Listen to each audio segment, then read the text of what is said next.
a predicar sobre confiando en Dios durante tiempos difíciles. Si tiene su Biblia, abra su Biblia al libro de Habacuc. Ahí está difícil de hallar, yo sé, está ahí entre medio de las páginas que están pegadas, amén. Es un libro pequeño, como a mitad de la Biblia más o menos, un poco más adelante, al final del Antiguo Testamento. Solamente tiene 3 capítulos y es un libro que fue escrito durante un tiempo difícil en la historia del pueblo de Israel. Un tiempo de incertidumbre, un tiempo malo. Y este libro nos puede ayudar a nosotros a contestar esta pregunta: ¿cómo puedo confiar en Dios cuando la vida no tiene sentido? ¿Cómo puedo confiar en Dios cuando no hay respuesta? Cuando la vida no tiene sentido. Habacuc capítulo 1, verso 1, si no lo tiene lo puede leer en la pantalla. Dice: la profecía que vio el profeta Habacuc. ¿Hasta cuándo, oh Jehová, clamaré y no oirás? Y daré voces a ti a causa de la violencia y no salvarás. ¿Por qué me haces ver iniquidad y haces que vea molestia? Destrucción y violencia están delante de mí, y pleito y contienda se levantan, por lo cual la ley es debilitada y el juicio no sale según la verdad. Por cuanto el impío asedia al justo, por eso sale torcida la justicia. Oremos, hermanos. Señor, yo te doy gracias por la palabra que tienes para cada uno de nosotros en este día. Háblanos, Señor, habla a nuestra vida, Señor. Ayúdanos a comprender tu voluntad, que siempre es perfecta. En el nombre de Jesús. Gracias, Señor. Amén, amén. Pueden sentarse, hermanos.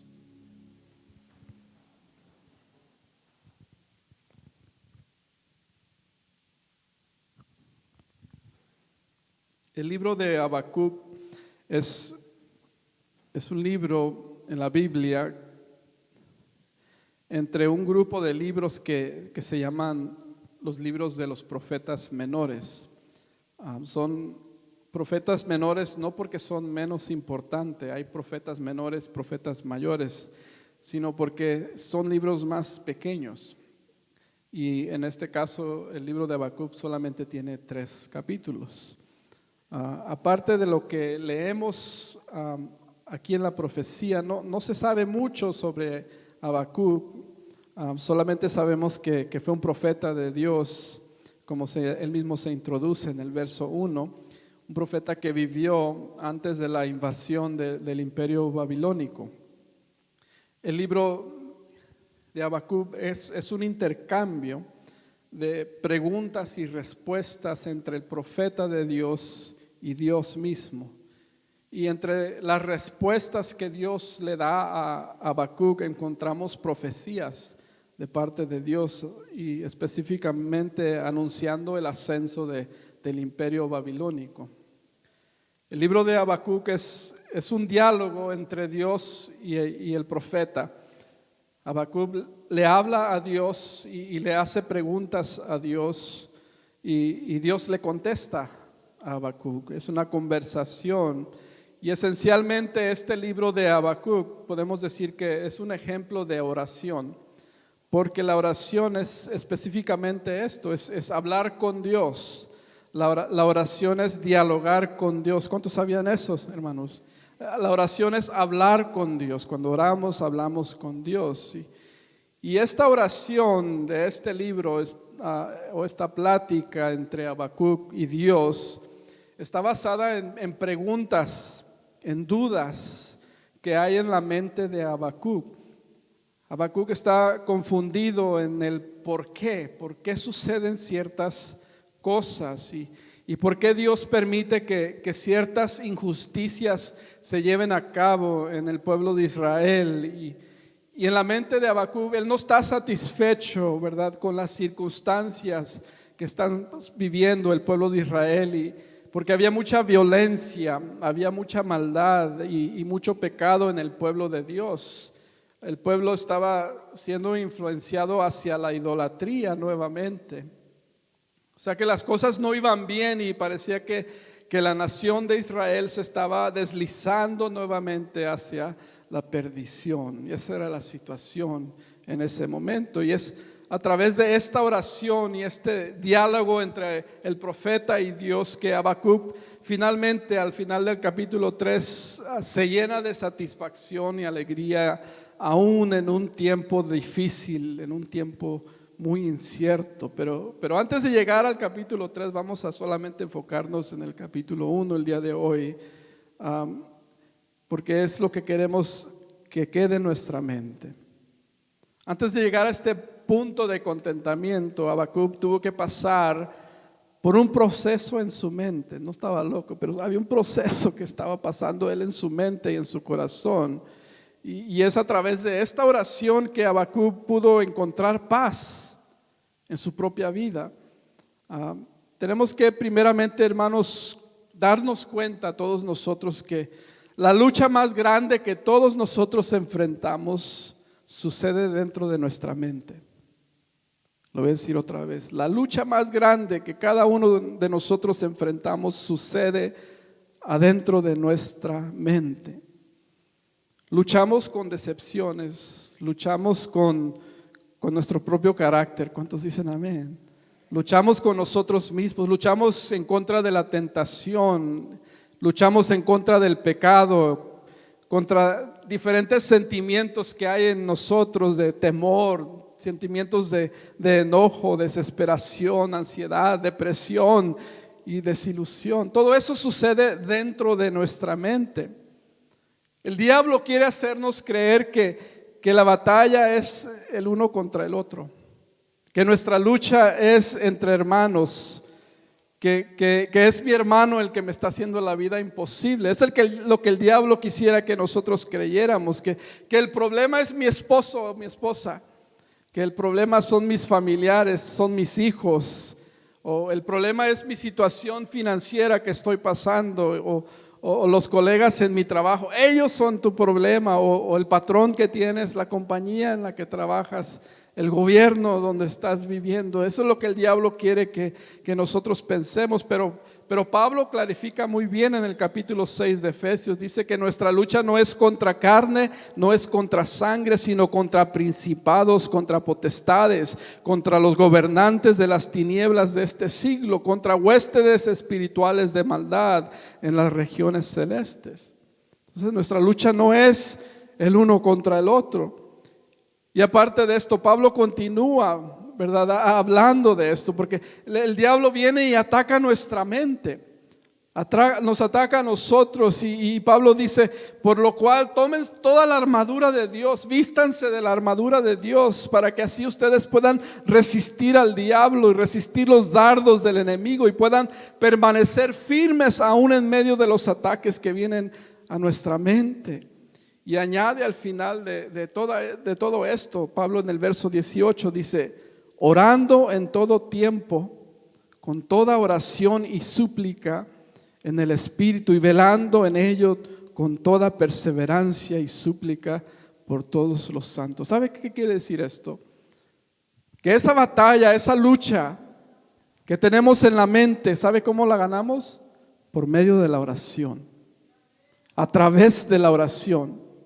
La oración es un arma poderosa que está al alcance de todos nosotros, y es a través de la oración que usted y yo podemos vencer al maligno, a todos los ataques que él avienta en nuestra mente, todas las dudas, los conflictos, todos los argumentos, las tentaciones, todo lo que vivimos en nuestra mente, los desacuerdos, las inconformidades, las tristezas, dolores, todo eso que viene a nuestra mente lo podemos vencer a través de la oración, porque todo eso sucede en nuestra mente. Y por eso me gusta mucho lo que dice el proverbista en el Proverbios 4:23: sobre toda cosa guardada, guarda tu mente, guarda tu corazón, porque del corazón mana la vida. De ahí vienen las situaciones y todas las cosas que enfrentamos. El corazón viene siendo la mente. El problema más grande que que tenemos nosotros no son las situaciones que enfrentamos todos los días, no son las circunstancias que vivimos, por más que parece ser, ¿verdad? El problema no es tanto las malas noticias que podamos recibir, el problema principal es cómo percibimos las dificultades de la vida dentro de la mente. Cómo vemos las dificultades en nuestro corazón. Todos tenemos luchas, amén. Todos tenemos dificultades, inclusive Cristo garantizó de que íbamos a tener circunstancias. Él nos dice, estas cosas os he hablado para que en mí tengáis paz. En el mundo, es una garantía. En el mundo tendréis aflicción, pero confía, yo he vencido al mundo.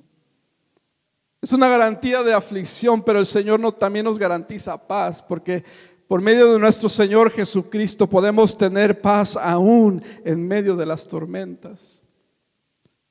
¿Sabe por qué? Porque nuestra paz no viene de las circunstancias de la vida, nuestra paz viene de nuestro Señor Jesucristo.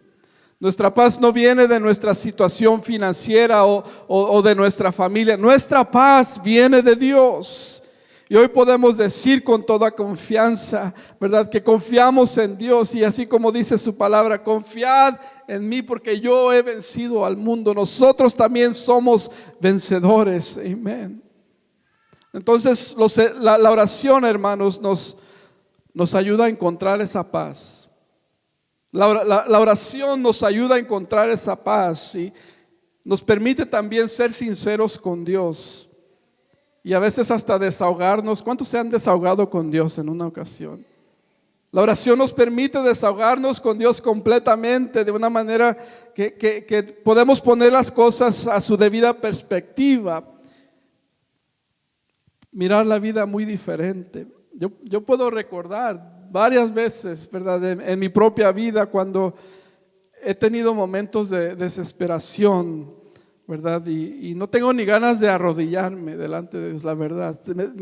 Hay más preguntas que respuestas en mí, pero no encuentro, ¿verdad? Ninguna respuesta. Pero me arrodillo delante de Dios y voy delante de Él y ¿sabe lo que sucede? Él cambia mi mente. Y me levanto una persona muy diferente. ¿Cuántos han experimentado eso? Que se ponen de rodillas delante de Dios porque no encuentran respuestas y Dios nos ayuda a poner las cosas en su debida perspectiva. ¿Sabe por qué? Porque la oración nos acerca a Dios. La oración nos acerca a Dios y el resultado de la oración es que podemos entender la vida mejor, podemos entender las situaciones mejor, porque al final de cuentas Dios conoce todas las cosas y Él sabe lo que está haciendo. La oración nos acerca a Dios. Hacer complaining nada más, ¿verdad? Y quejarnos de lo que está sucediendo no nos ayuda. Las quejas no nos ayudan, pero la oración sí nos ayuda. Hay un dicho que escuché hace tiempo que dice, ¿has orado tanto como te has quejado? ¿Has orado igual como te has quejado? Nos quejamos mucho, ¿verdad? ¿Cuántos se quejan aquí? Nos quejamos mucho de las diferentes cosas que vivimos, pero ¿has orado igual? Y a veces es lo que nos hace falta. Entonces vamos a ver la oración de Habacuc y lo que él dice. Miren el verso 2. Le dice al Señor, ¿hasta cuándo, oh Jehová? Clamaré y no oirás y daré voces a ti a causa de la violencia y no salvarás. Comienza a cuestionar a Dios. Usted sabe que podemos cuestionar a Dios. Es lo que el profeta hace. Podemos ser muy sinceros con Dios de cómo nos sentimos y podemos decirle todo lo que hay dentro de nuestro corazón, que al fin Él sabe lo que hay en nuestro corazón, pero a Dios le podemos ir a Él y contarles todas nuestras frustraciones, las cosas que nos irritan, nuestras dudas, nuestras preguntas, así como lo hizo Habacuc. Decirle al Señor, ¿por qué Dios? ¿Por qué permites esto? Lo que no podemos hacer es rebelarnos en contra de Dios o pensar que sabemos más que Dios. Eso sí es pecado. La rebelión es pecado. No podemos atacar a Dios y y pensar que las cosas que Él está haciendo están mal, porque Dios hace todas las cosas perfectas. No podemos tampoco culparlo a Dios, pero sí podemos preguntarle a Dios y decirle hasta: Señor, no entiendo lo que estás haciendo, no entiendo.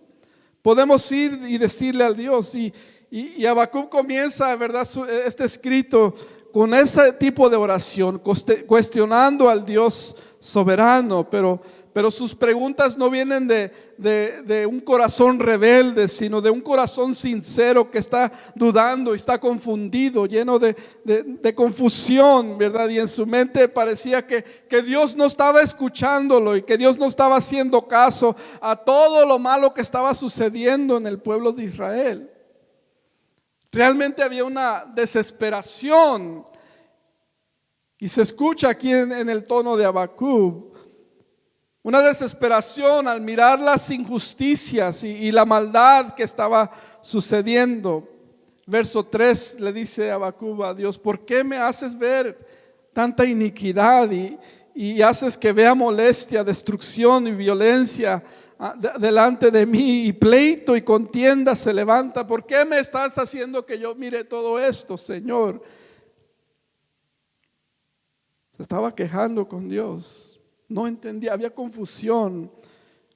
El corazón de Habacuc también estaba triste al ver el pueblo que se estaba alejando de Dios y comenzaba a hacer a un lado los principios de la ley, haciendo su propia justicia. El verso 4 dice: por lo cual la ley se debilita y el juicio no sale según la verdad, por cuanto el impío asedia al justo, por eso sale torcida la justicia.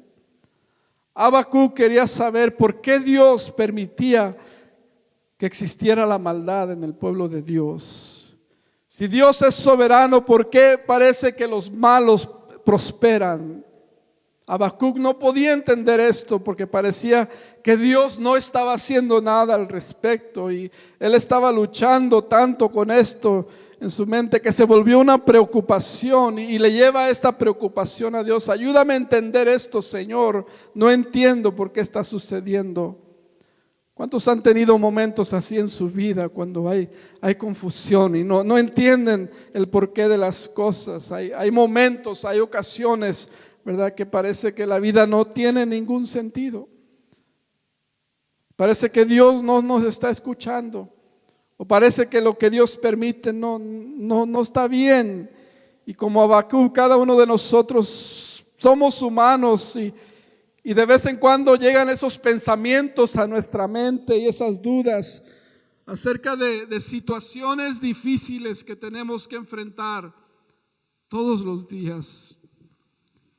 Nuestra humanidad, a veces pensamos que la vida debería de ser llena de bendiciones como cristianos, ¿verdad? Que todo me debe de ir bien. Creemos que si le servimos a Dios, ¿verdad?, entonces la vida debe de ser perfecta, y que Dios nos va a bloquear cualquier mal que venga hacia nosotros. Y aunque sí es verdad que como creyentes somos bendecidos, y Dios nos ha dado tantas promesas y Él cumple sus promesas y nosotros obedecemos su palabra, no somos excluidos a tener que pasar por dificultades, cada uno de nosotros, a tener que pasar por diferentes pruebas, enfermedades, injusticias y hasta la muerte. Cada uno de nosotros, si no sabía, nos vamos a morir.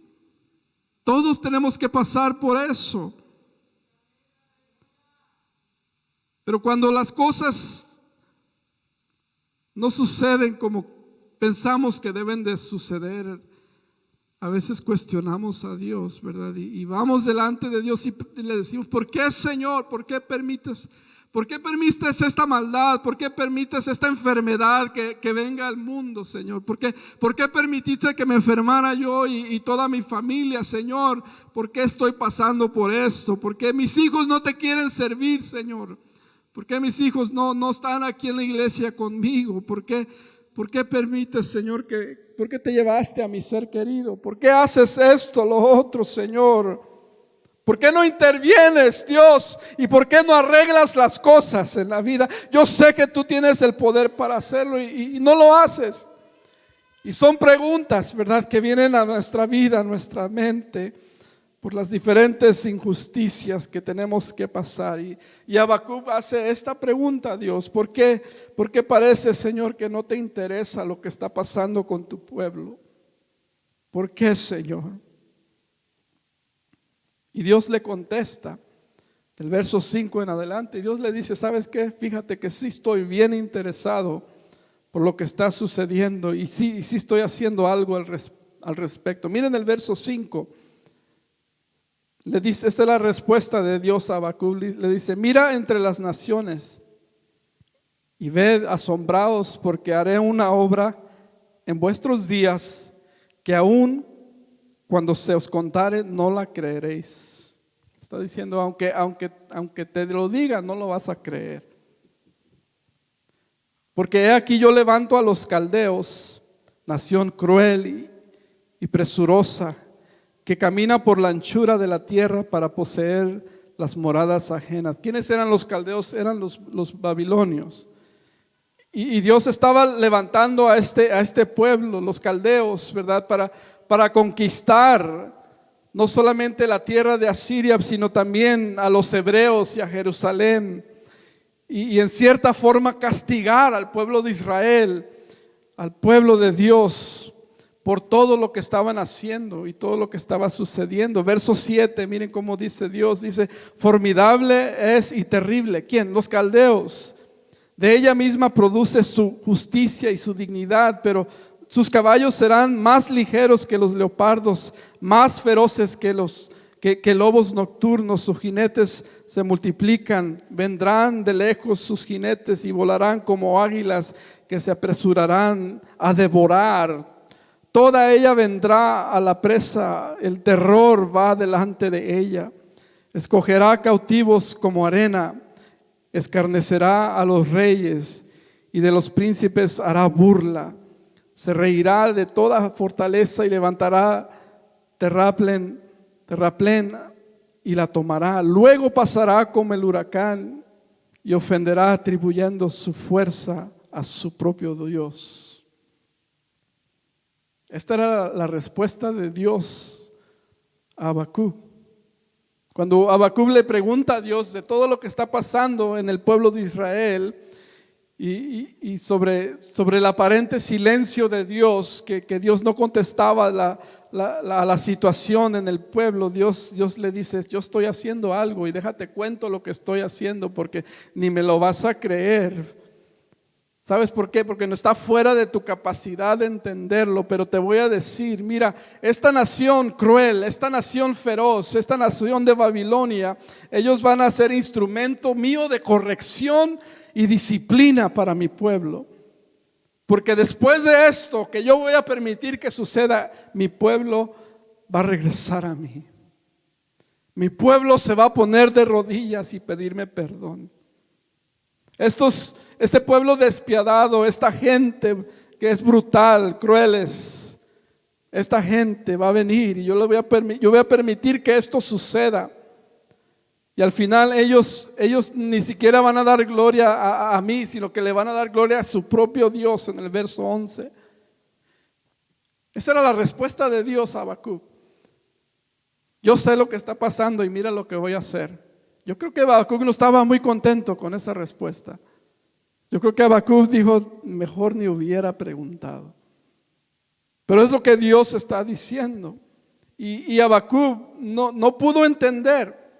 No pudo entender así como el Señor dijo, y regresó nuevamente a su diálogo y su oración, y le dice en el verso 12 ahora Habacuc a Dios: ¿no eres tú desde el principio, oh Jehová, Dios mío santo? No moriremos, oh Jehová, para juicio lo pusiste, y tú, oh roca, lo fundaste para castigar. Muy limpio eres de ojos para ver la maldad, ni puedes ver el agravio. ¿Por qué ves a los menospreciadores y callas cuando destruye al impío, el más justo que él? Y continúa más ahí una ilustración de Habacuc. No lo voy a leer todo, pero la pregunta principal de Habacuc aquí es: ¿Cómo vas a permitir que una nación que es más injusta que el pueblo de Israel venga a castigar al pueblo de Israel? ¿Cómo vas a permitir que un pueblo perverso venga y castigue a tu pueblo? ¿Cómo un pueblo malo, cruel, puede hacer justicia con un pueblo que no es tan malo, que no es tan cruel? Yo sé que sí hay maldad en el pueblo, pero no hay tanta maldad así como lo hay en ellos. Estaba confundido completamente. La respuesta de Dios lo deja perplejo a Habacuc. ¿Cómo? ¿Cómo un gobierno injusto va a venir y reemplazar, ¿verdad?, a otro gobierno? Ahora que Habacuc sabe lo que Dios va a hacer, pues no está satisfecho con la respuesta de Dios, ¿verdad? Y seguro que no está muy de acuerdo con lo que Dios quiere hacer. Y en esta oración, en este diálogo entre Dios y Habacuc, Habacuc le deja saber a Dios. Yo pienso que por la mente de Habacuc entró la pregunta: ¿para qué le pregunté? Mejor ni le hubiera dicho nada. Es mejor no saber esto. Algo horrible estaba por suceder. Tal vez pensó: mejor que las cosas queden así como están. No hagas, Señor, esto. La respuesta de Dios lo dejó confundido. Quiero aplicar este mensaje a nosotros en este día. Y hoy solamente vamos a ver este capítulo 1. A través de esta pregunta y estas preguntas y este diálogo entre Habacuc y Dios, se contesta esta pregunta más bien: ¿cómo puedo confiar en Dios cuando la vida no tiene sentido? Y lo que espero, hermanos, que podamos llevar todos nosotros en el corazón el día de hoy es esto: que la respuesta de Dios no siempre va a ser lo que nosotros esperamos. La respuesta de Dios no siempre va a ser lo que nosotros queremos. Y a veces la respuesta de Dios no tiene sentido.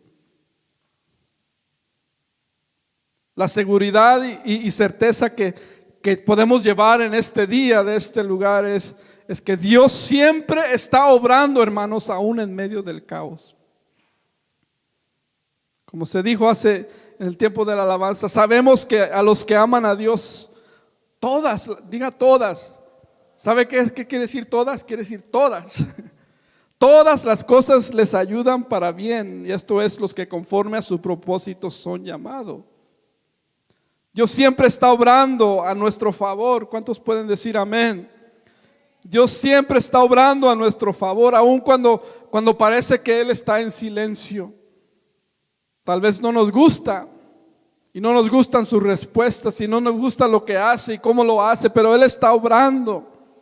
No nos gusta y hasta nos frustramos, ¿verdad? ¿Cuántos se han frustrado con Dios? Amén. Nadie puede decir amén, yo sé. Pero nos desanimamos, ¿verdad? Porque a veces parece que las cosas, en vez de mejorar, se van empeorando. Pero aún en medio de la injusticia, Dios está obrando. Aún en medio de la injusticia, Dios está obrando. Este es el mensaje para esta iglesia en este día.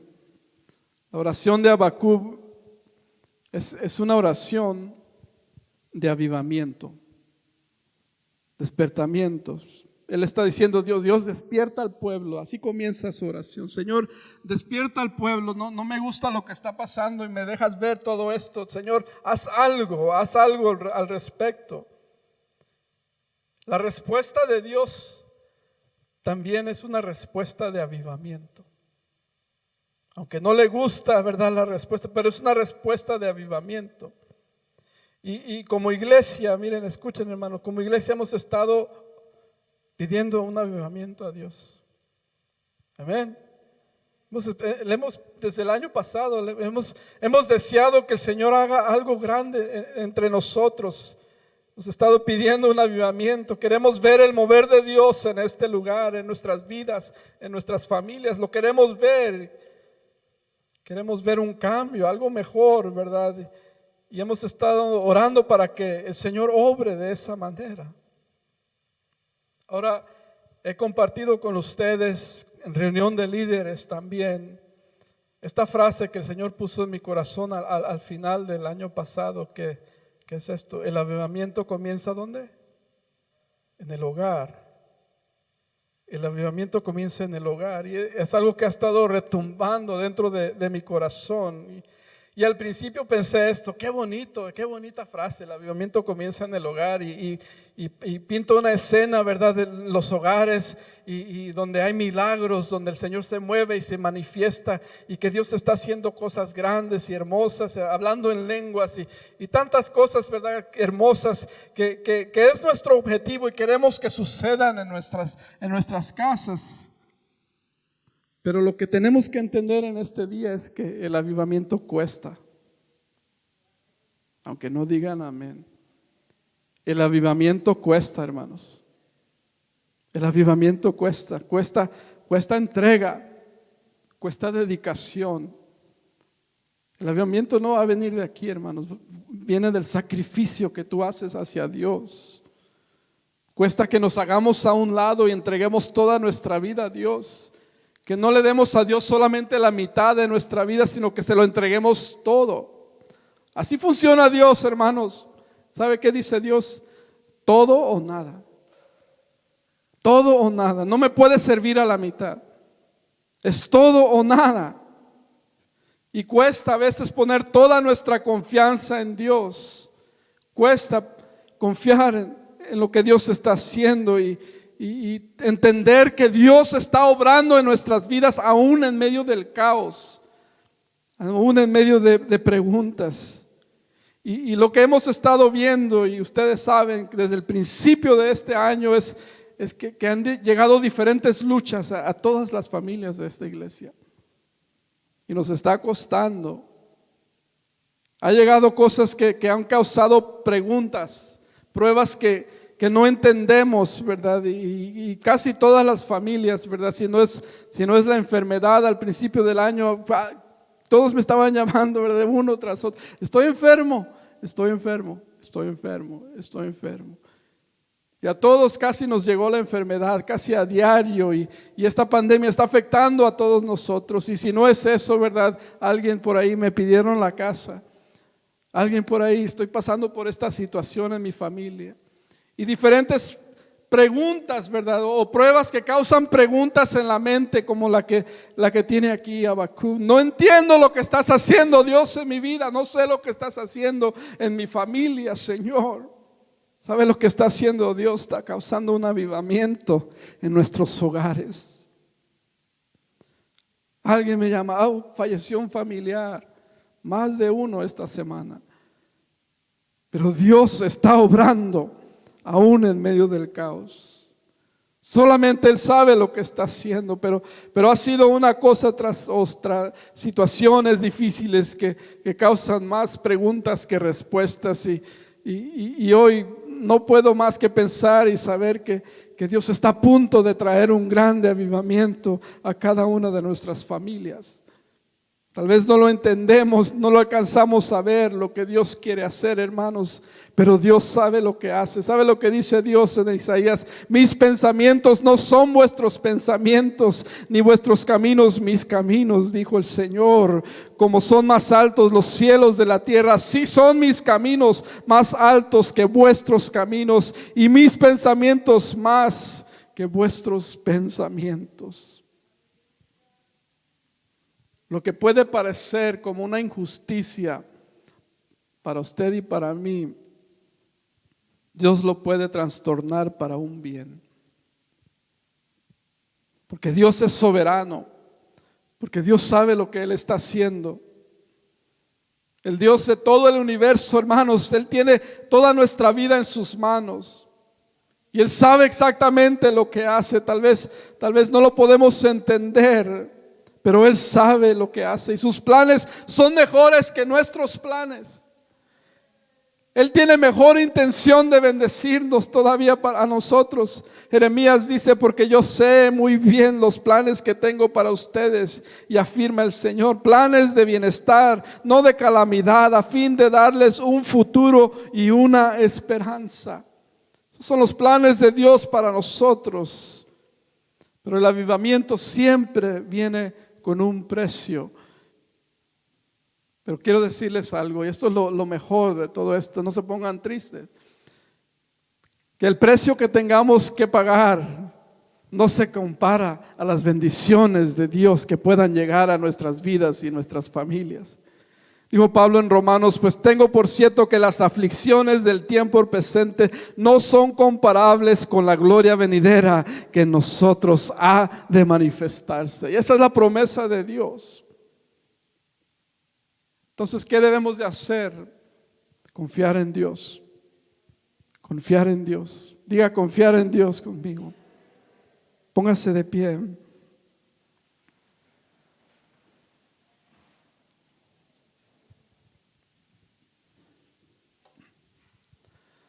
Tenemos que confiar en Dios, que Él sabe lo que está haciendo. En medio de lo peor que pueda suceder. Y déjese lo digo, porque lo peor ya sucedió.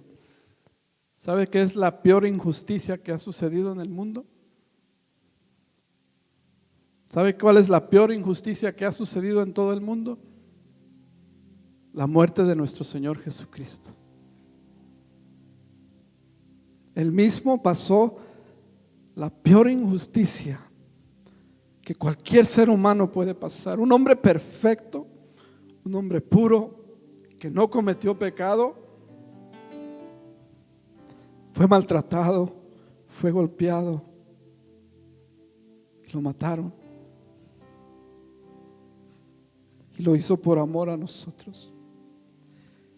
Esa injusticia, ese dolor es, ¿qué pregunta más grande? ¿Por qué tuvo que pasar todo eso? Pues no, en el momento no se entendía, pero esa injusticia causó el milagro más grande en la vida de todos nosotros.